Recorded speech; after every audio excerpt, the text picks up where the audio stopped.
As we move throughout this course and future courses in mathematics, one of the most important things we have to deal with are fractions. It's therefore important for us to remember how to both multiply and divide fractions. The general rule for multiplying fractions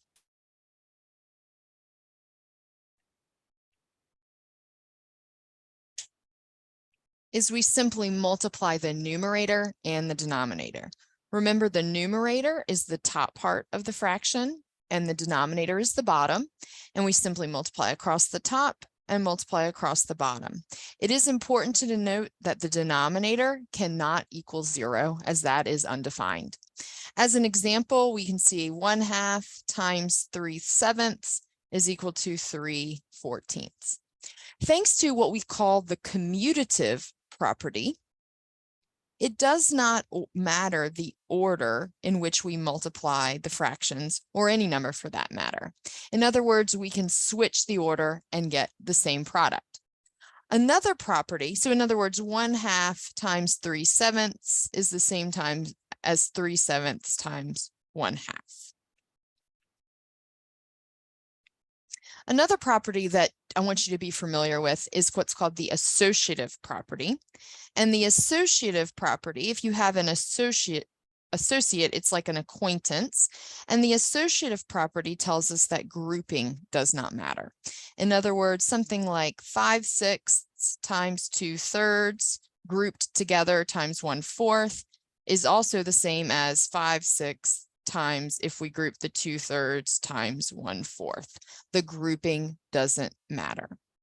Some other terminology that we need to be familiar with when dealing with fractions is how to reduce or put fractions in lowest terms. In order to do this, we have to simply divide both the numerator and the denominator by a number or factor that they have in common.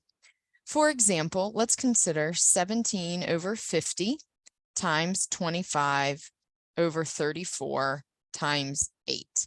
Now that last number isn't a fraction, but remember, we can simply put it over 1 so that we can still deal with both the numerators and the denominators. Here, if we rewrite this, 17/50 times 25/34 times 8/1, we could multiply across the top and multiply across the bottom and get a huge number. Or we can find the things that they have in common. So for example, 17 goes into 34.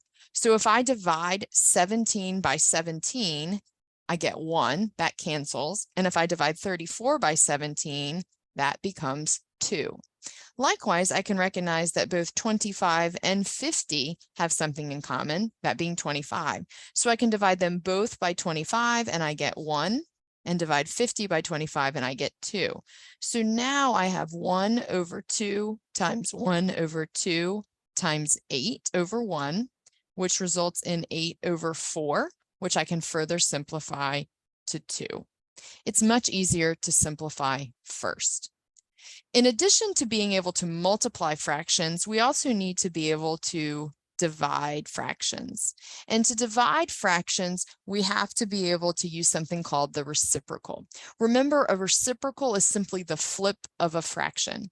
For example, the reciprocal of 2/3 is 3/2.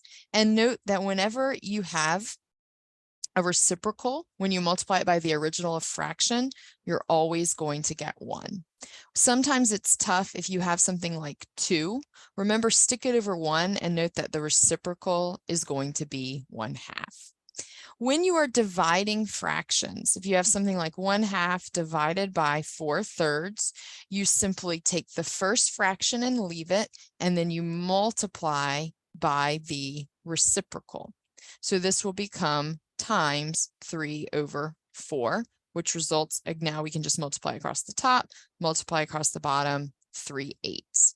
Do note that the same terminology comes into play like this. A fraction bar acts as a division symbol.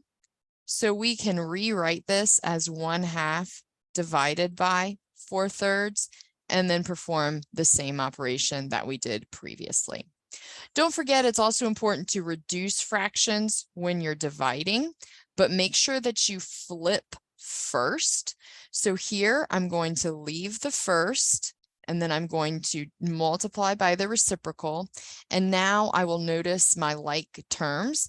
I can divide 16 and 8 both by 8, resulting in 1 and 2. I can divide 9 and 27 both by 3, or actually both by 9, resulting in 1 and 3. So I get 2 over 3.